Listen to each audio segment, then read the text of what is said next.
Sénateur Klein. Sénateur Gold. M'étant déjà renseigné sur ce programme de marché réservé, je suis très préoccupée par les incidents récents au cours desquels un conseil tribal autochtone avait demandé au service aux Autochtones Canada ce qu'il fallait faire pour prouver que la personne était autochtone. Et la réponse a été que tout était accepté. On pouvait même donner la photo d'un lapin. L'autodétermination a été prise très au sérieux par les entreprises. Ici, il y a un manque de sérieux de la part du gouvernement, ce qui nuit également à la confiance. En Saskatchewan, la Saskatchewan est une province connue parce qu'elle défend la légitimité de l'aspect autochtone et qui évite à ce qu'il y ait des imposteurs.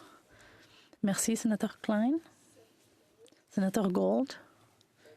Merci pour votre question, sénateur, et de défendre cette question importante. Il y a eu une réponse qui a été fournie à la nation algonquine et c'est inacceptable. On a dit au gouvernement que le gouvernement ne devait pas déterminer qui est autochtone et qui ne l'est pas.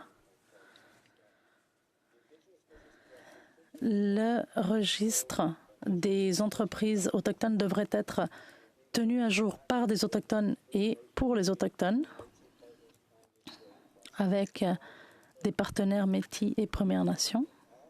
Concernant la première question que vous avez posée, on m'a dit que les premiers rapports montrent que les ministères du gouvernement ont dépassé la cible de 5% et que les contrats, 6,2% des contrats ont été octroyés à des entreprises autochtones.